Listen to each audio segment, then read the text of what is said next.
ശാന്താകാരം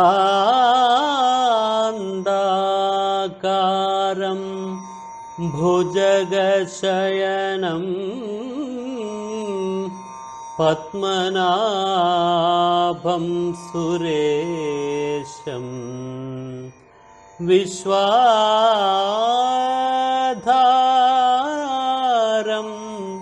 ഗഗനസദൃശം മേഘവർണം ശുഭാംഗം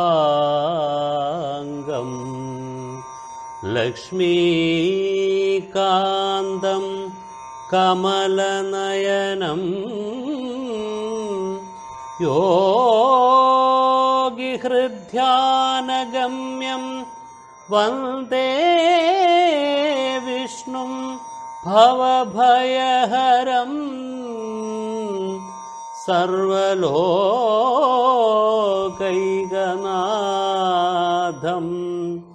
വന്ദേ വിഷ്ണും ഭവഭയഹരം സർവലോകൈകനാഥം.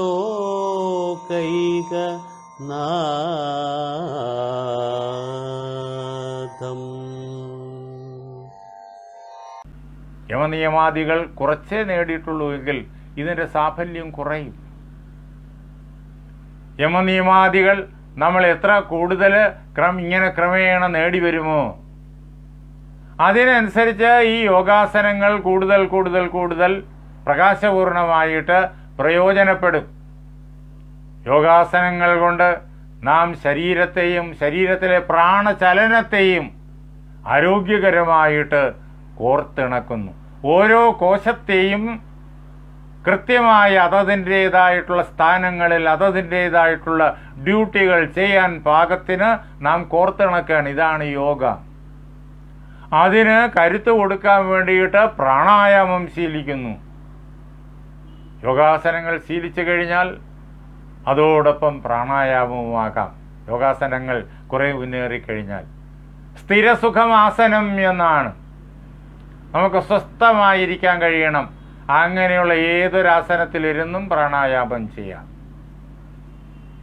എന്തിനാ ഈ സ്വസ്ഥമായിരിക്കാൻ കഴിയുന്ന ആസനം എന്ന് പറഞ്ഞത്? സ്വസ്ഥമായിരിക്കുമ്പോൾ ക്രമേണ മനസ്സിന് ഏകാഗ്രത സംഭവിച്ചുകൊള്ളും. ഏകാഗ്രത ഉണ്ടാക്കാൻ എളുപ്പമാണ്. നമ്മുടെ ഇരിപ്പ് നമുക്ക് സുഖമല്ലെങ്കിൽ ശരീരം അങ്ങോട്ട് പിടിക്കുന്നു, ഇങ്ങോട്ട് പിടിക്കുന്നു, മുട്ട് വേദനിക്കുന്നു, കൈ വേദനിക്കുന്നു, കഴുത്ത് വേദനിക്കുന്നു. ഇങ്ങനെയൊക്കെയുള്ള അവസ്ഥ വന്നു കഴിഞ്ഞാൽ നമ്മൾ എപ്പോഴും ശരീരത്തെക്കുറിച്ച് തന്നെ ചിന്തിച്ചുകൊണ്ടിരിക്കും. ശരീരം ഒരു ഭാരമായി അനുഭവപ്പെടും. അപ്പോൾ പ്രാണായാമം കൃത്യമായിട്ട് വേണ്ടും പ്രകാരത്തിൽ ഫലവത്തായി ചെയ്യാൻ പറ്റൂല. അതിനപ്പുറത്തുള്ള ഘടകങ്ങളിലേക്കും കടന്നു ചെല്ലാൻ പറ്റൂല.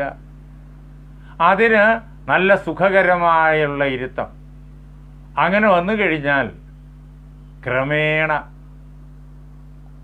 കുറേ കാലത്തെ ആ അനുശീലനം കൊണ്ട് ഇങ്ങനെ പ്രാണായാമം ചെയ്യാൻ സുഖാസനത്തിലിരിക്കുമ്പോൾ ശരീരത്തിൻ്റെ സാന്നിധ്യത്തെ നാം മറക്കും.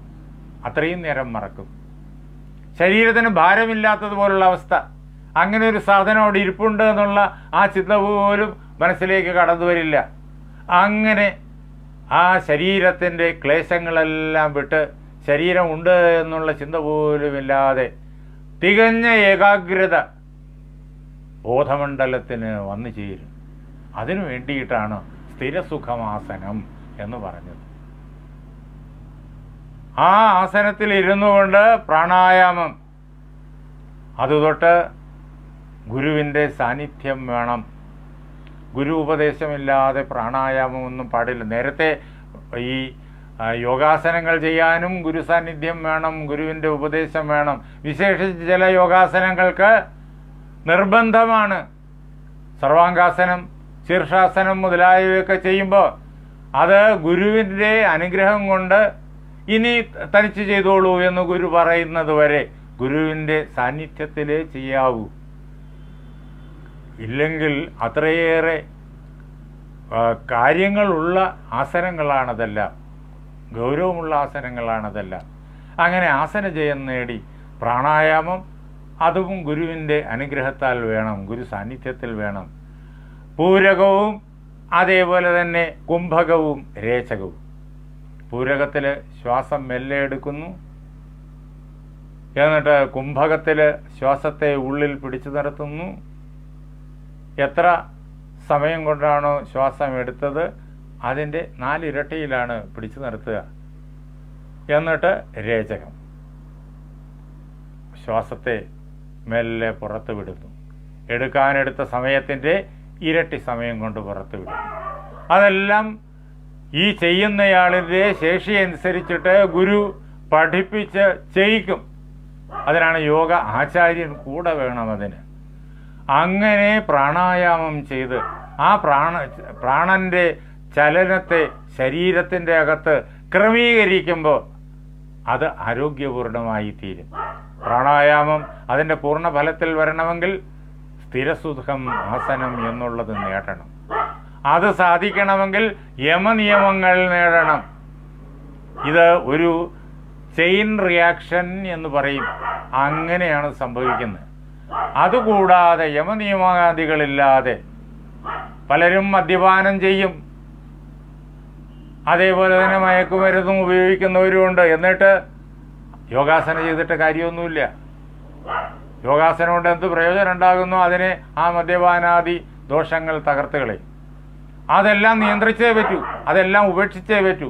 മദ്യപാനം ഉപേക്ഷിക്കണം, മയക്കുമരുന്ന് ഉപേക്ഷിക്കണം, അതേപോലെയുള്ള തെറ്റായിട്ടുള്ള സകല പ്രവണതകളും ഉപേക്ഷിക്കണം.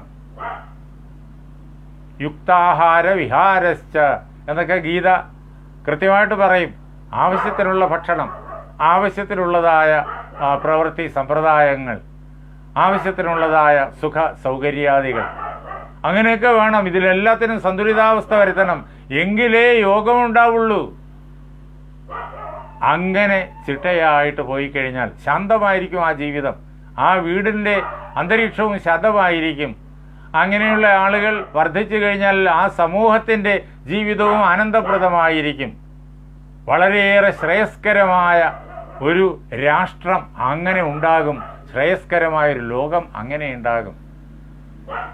അങ്ങനെ പ്രാണായാമം മുന്നോട്ട് നീങ്ങുമ്പോൾ ശരീരം പൂർണ്ണമായും ആരോഗ്യപ്രദമായി തീരും.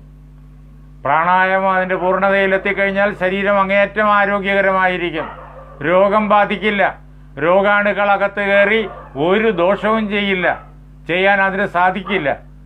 തികഞ്ഞ ആരോഗ്യത്തോടുകൂടി ജീവിക്കാൻ കഴിയും പ്രാണായാമം പൂർണ്ണതയിലെത്തുമ്പോൾ.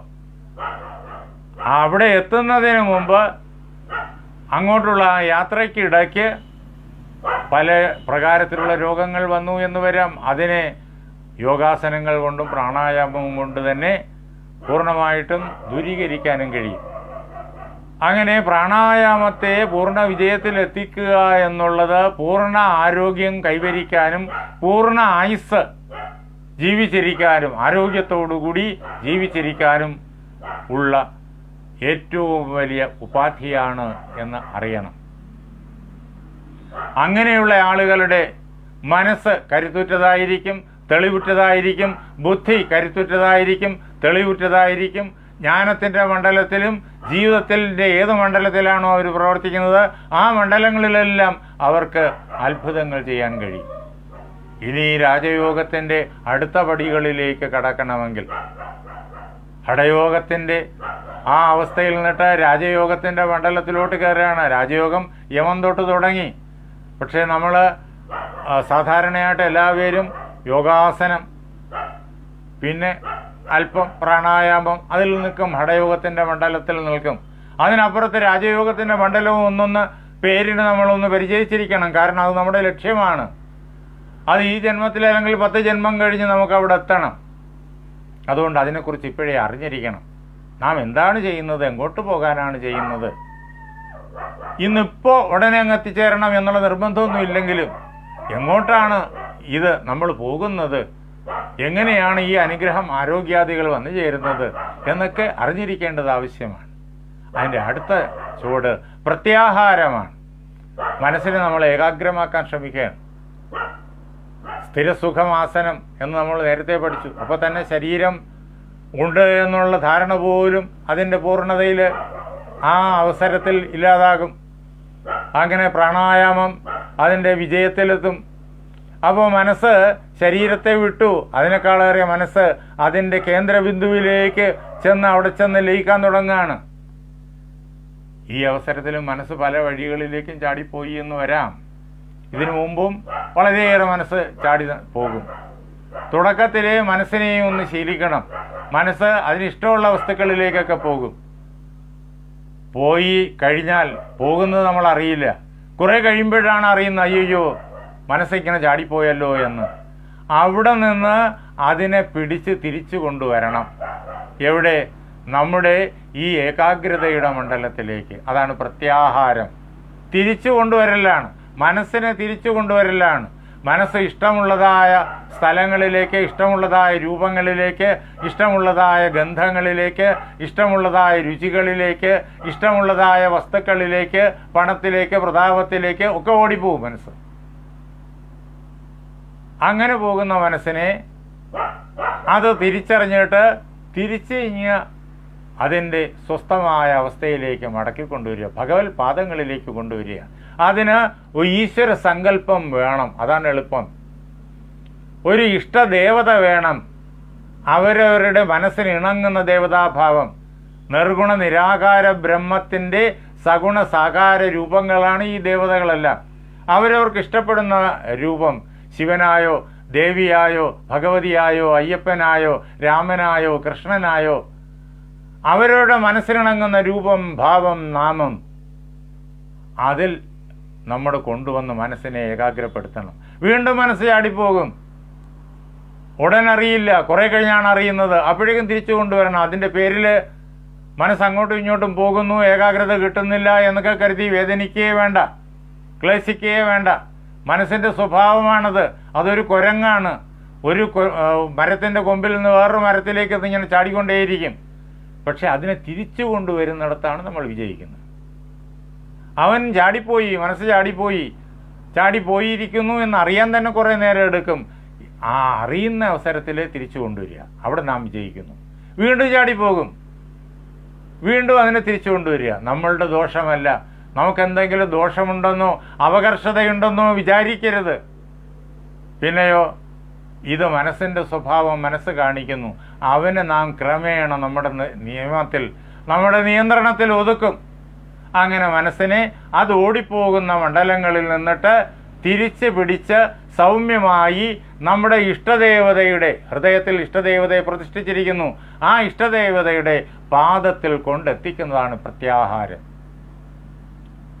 ഇനി അവിടെ മനസ്സിനെ ഉറപ്പിക്കാം. അതിനാണ് ധാരണ എന്ന് പറയുന്നത്. ആ ഇഷ്ടദേവതയുടെ പാദത്തിൽ മനസ്സിനെ ഉറപ്പിക്കാം. ഇപ്പോൾ മനസ്സിന് നേരത്തെ ഉണ്ടായിരുന്ന ആ ചാഞ്ചല്യം വളരെ കുറഞ്ഞിട്ടുണ്ട്. അതിനെ നമ്മൾ അനേക തവണ ഓടിച്ചിട്ട് പിടിച്ച് ഇങ്ങനെ ഇഷ്ടദേവതയുടെ പാദത്തിൽ, നമ്മുടെ ഉള്ളിൻ്റെ ഉള്ളിലിരിക്കുന്നു ആ ഇഷ്ടദേവത, ആ പാദത്തിൽ കൊണ്ടുവന്ന് സമർപ്പിക്കുന്നത് കൊണ്ട് മനസ്സിൻ്റെ ചാഞ്ചല്യം കുറഞ്ഞിട്ടുണ്ട്. ഇടയ്ക്കിടയ്ക്ക് എന്നാലും ചാടിക്കളയും, വീണ്ടും നമ്മൾ കൊണ്ടുവരും. അങ്ങനെ കുറേ ആയിക്കഴിയുമ്പോൾ മനസ്സൊന്ന് ഒതുങ്ങുമ്പോഴേക്കും ഈ ഇഷ്ടദേവതയുടെ പാദത്തിൽ നമുക്ക് ഉറപ്പിക്കാം. അതിന് ധാരണ എന്ന് പേര്. ഇതൊക്കെ വളരെ വിപുലമായ പ്രക്രിയകളാണ്. നമുക്കത് വളരെ എളുപ്പത്തിൽ മനസ്സിലാകും. നമ്മുടെ ശബരിമല ദർശനം തുടങ്ങിയവയിലെല്ലാം അതെല്ലാം ഉണ്ട്. അതൊക്കെ നമുക്ക് വളരെ വിശദമായിട്ട് ചിന്തിക്കുകയും അതേപോലെ ചർച്ച ചെയ്യുകയും ചെയ്യേണ്ട കാര്യങ്ങളാണ്. അതിനുവേണ്ടിയുള്ളൊരു തുടക്കമാണിത്. ഇതിനെല്ലാം ഒന്ന് പരിചയിക്കുന്നു, അത്രയേ ഉള്ളൂ. മനസ്സിനെ കൊണ്ടുവന്ന് ഇഷ്ടദേവതയുടെ പാദത്തിൽ ഉറപ്പിക്കുന്നു. അതാണ് ധാരണ. അങ്ങനെ ഉറപ്പിക്കുമ്പോഴും അല്പാൽപ്പം ചാഞ്ചല്യവും കാണിക്കും. ആ ചാഞ്ചല്യത്തെയും നിയന്ത്രിച്ച് ഒരിക്കലും ചാടിപ്പോകാതെ ദൃഢമായിട്ട് ഉറപ്പിക്കുന്നു. അതാണ് ധ്യാനം. ധാരണയുടെ അടുത്ത പടിയാണ് ധ്യാനം. പ്രത്യാഹാരം, പ്രാണായാമം കഴിഞ്ഞാൽ പ്രത്യാഹാരം, മനസ്സിനെ അത് ഓടിപ്പോകുന്നിടത്തുനിന്ന് പിടിച്ചിഞ്ഞ് തിരിച്ചു കൊണ്ടുവരൽ. പിന്നെയോ ധാരണ, ഇഷ്ടദേവതയുടെ പാദത്തിൽ ഉറപ്പിക്കൽ. പിന്നെയോ ആ ഉറപ്പിക്കലിനെ ദൃഢമാക്കി തീർക്കുന്നു. അതാണ് ധ്യാനം. എങ്ങും മനസ്സ് പോവില്ല, അവിടെ തന്നെ നിൽക്കും. അങ്ങനെ വരുമ്പോൾ മനസ്സ് ലയിക്കും. മനസ്സ് ലയിക്കുന്ന അവസ്ഥയിലേക്ക് വരികയാണ് ധ്യാനത്തിൻ്റെ ഉപരി മണ്ഡലങ്ങളിലേക്ക് പോകുമ്പോഴേക്കും മനസ്സങ്ങോട്ട് ലയിക്കും. അതിൻ്റെ പരമമായ കാഷ്ഠയിൽ ആ നിർഗുണ നിരാകാര ബ്രഹ്മം തന്നെ ഹൃദയത്തിൽ പ്രകാശിക്കും. ഏതൊരു നിർഗുണ നിരാകാര ബ്രഹ്മമാണോ നമ്മുടെ ഉള്ളിൽ ജീവാത്മാവായിരുന്നത്, ആ ജീവാത്മാവും ഈ നിർഗുണ നിരാകാര ബ്രഹ്മവും രണ്ടല്ലാത്ത അവസ്ഥയിലെത്തി, യോഗത്തിലെത്തി ഒന്നായി പ്രകാശിക്കും. അതിന് സമാധി എന്ന് പേര്. സമാധിക്ക് മുഖ്യമായി രണ്ട് ഘടകങ്ങളുണ്ട്. ഏറ്റവും മുകളിലുള്ളത് നിർവികൽപ്പ സമാധി. അവിടെ ബ്രഹ്മതത്വം മാത്രം, അഹം ബ്രഹ്മാസ്മി എന്നുള്ള പ്രത്യക്ഷാനുഭവം മാത്രം.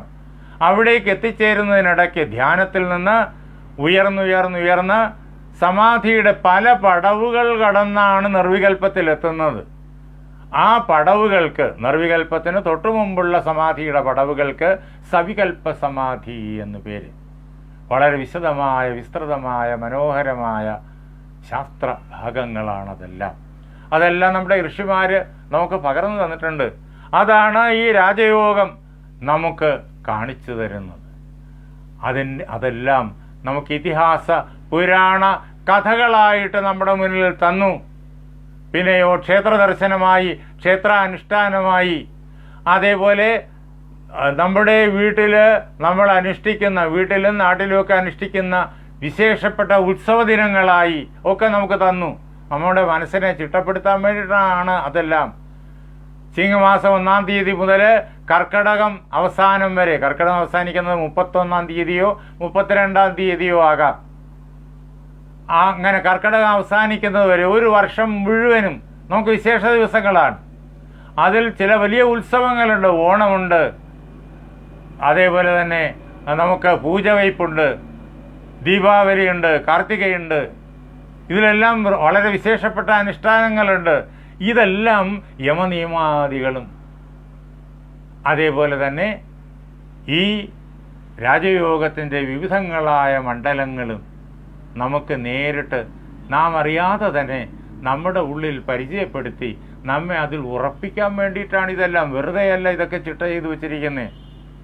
ആ അനുഷ്ഠാനങ്ങളെല്ലാം നമ്മെ ഈ പ്രകാരത്തിൽ രാജയോഗ മണ്ഡലത്തിൽ മുകളിലേക്ക് കൊണ്ടുപോകാൻ വേണ്ടിയിട്ടാണ്. അതേപോലെ ക്ഷേത്ര ദർശനം, ക്ഷേത്രത്തിലെ ഉത്സവങ്ങൾ, ക്ഷേത്രത്തിലെ സപ്താഹാദികൾ, ശബരിമല ദർശനം, ഇതെല്ലാം ആ വ്രതം, ശബരിമല വ്രതം, ദർശനം, ഇതെല്ലാം ഓരോരുത്തരും എത്ര ശ്രദ്ധയോടുകൂടിയിട്ട് ചിട്ടയോടുകൂടിയിട്ട് ഇതൊക്കെ ചെയ്യുന്നുവോ അത്രയും പ്രയോജനം അവർക്ക് കൈവരും. ശ്രദ്ധ കുറവനുസരിച്ച് പ്രയോജനത്തിൽ കുറവ് വരും. അത് ഈ അനുഷ്ഠാനങ്ങളുടെ കുറവല്ല, ശ്രദ്ധക്കുറവ്. നല്ലവണ്ണം പഠിക്കുന്ന കുട്ടിക്ക് നല്ല മാർക്ക് കിട്ടും. നേരെ ശ്രദ്ധിച്ച് ക്ലാസ്സിലിരുന്ന് പഠിക്കാത്ത കുട്ടിക്ക് മാർക്ക് കുറയും. ഇത്രയേ ഉള്ളൂ. അത് തന്നെയാണ് ഇതിലും, ഒരു വ്യത്യാസവും ഇല്ല.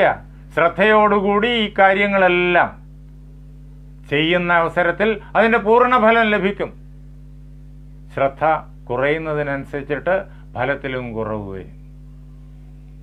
അങ്ങനെ രാജയോഗം അത് അഷ്ടാംഗ യോഗ പദ്ധതി. അത് നമുക്ക് ആചാര്യന്മാർ തന്ന വലിയ അനുഗ്രഹമാണ്. പതഞ്ജലി മഹർഷിയാണ് അതിൻ്റെ പരമാചാര്യൻ. നമ്മുടെ എല്ലാ ദർശനങ്ങളും, ഷഡ്ദർശനങ്ങളാണല്ലോ ആസ്തികമായിട്ടുള്ളത്. രാജയോഗം അതിലൊന്നാണ്. മറ്റ് ദർശനങ്ങളും രാജയോഗവുമായിട്ട് നേരിട്ട് ബന്ധപ്പെട്ടിരിക്കുന്നു. ഈ 6 ദർശനങ്ങളും പരസ്പരം ബന്ധപ്പെട്ട് പരസ്പര പൂരകമായിട്ടാണ് നിൽക്കുന്നത്. എന്ന് മാത്രമല്ല, നമ്മുടെ സംസ്കാരത്തിൻ്റെ സർവ്വഘടകങ്ങളും രാജയോഗവുമായിട്ട് നേരിട്ട് ബന്ധപ്പെട്ട് നിൽക്കുന്നു. നമ്മുടെ ചിത്രകല, നമ്മുടെ ശില്പകല, നമ്മുടെ സംഗീതകല, നമ്മുടെ നാട്യകല, എല്ലാം, ആയോധന വിദ്യ, നമ്മുടെ രാഷ്ട്രഭരണം, നമ്മുടെ ജീവിതത്തിലെ സർവസന്നാഹങ്ങളും രാജയോഗവുമായിട്ട് നേരിട്ട് ബന്ധപ്പെട്ടാണ് നിൽക്കുന്നത്. അതറിഞ്ഞ് ആ പ്രകാരത്തിൽ പ്രവർത്തിക്കുമ്പോൾ അതത് മണ്ഡലങ്ങളിൽ വിജയമുണ്ടാകുന്നു. അതറിയാതെ സ്വാർത്ഥതയ്ക്ക് അടിപ്പെട്ട് തന്നിഷ്ടം പോലെയും പ്രവർത്തിക്കുമ്പോൾ അതനുസരിച്ച് പരാജയവും ഉണ്ടാകുന്നു. അങ്ങനെ ഭാരതീയ സംസ്കൃതിയെ സമ്പൂർണമായിട്ടും വികസിപ്പിച്ച് ഭാരതത്തെ രാമരാജ്യമാക്കുന്ന ഒരു വലിയ ജീവിത പദ്ധതി, അതാണ് രാജയോഗം. ഇത് ലോകത്തിലുള്ള എല്ലാ ജീവരാശിക്കും വേണ്ടിയിട്ട് ഉപദേശിക്കപ്പെട്ടതാണ്, ഭാരതീയന് മാത്രമല്ല. വേദാന്തത്തിൻ്റെ ദൃഷ്ടിയിൽ ഭാരതം എന്ന് പറയുമ്പോൾ ഈ പ്രപഞ്ചം മുഴുവനുമാണ്. അനേക ഗോളങ്ങളും ആ ഗോളങ്ങളിൽ ഉള്ളതായ ജീവരാശിയും ഒക്കെ ഉൾക്കൊള്ളുന്നതാണ് വേദാന്ത ദൃഷ്ടിയിലെ ഭാരതം. ആ അർത്ഥത്തിലാണ് നേരത്തെ പറഞ്ഞത്. അങ്ങനെ ഈ പ്രപഞ്ചത്തിലുള്ള സമസ്ത ചരാചരങ്ങൾക്കും വേണ്ടിയിട്ട് ഋഷിമാർ തന്ന ആരോഗ്യപൂർണമായ ജീവിത തത്വശാസ്ത്രമാണിത്. വിശ്വശാന്തി ഇതിനാലാണ് ഉണ്ടാവുക. രാജയോഗത്തെ നാം പൂർണ്ണമായും അനുശീലിച്ചാൽ ഈ ലോകത്തിൽ ഒരൊറ്റ ആയുധവും വേണ്ട, ഒരൊറ്റ യുദ്ധങ്ങളും ഉണ്ടാവില്ല, രോഗങ്ങളും അകന്നു നിൽക്കും.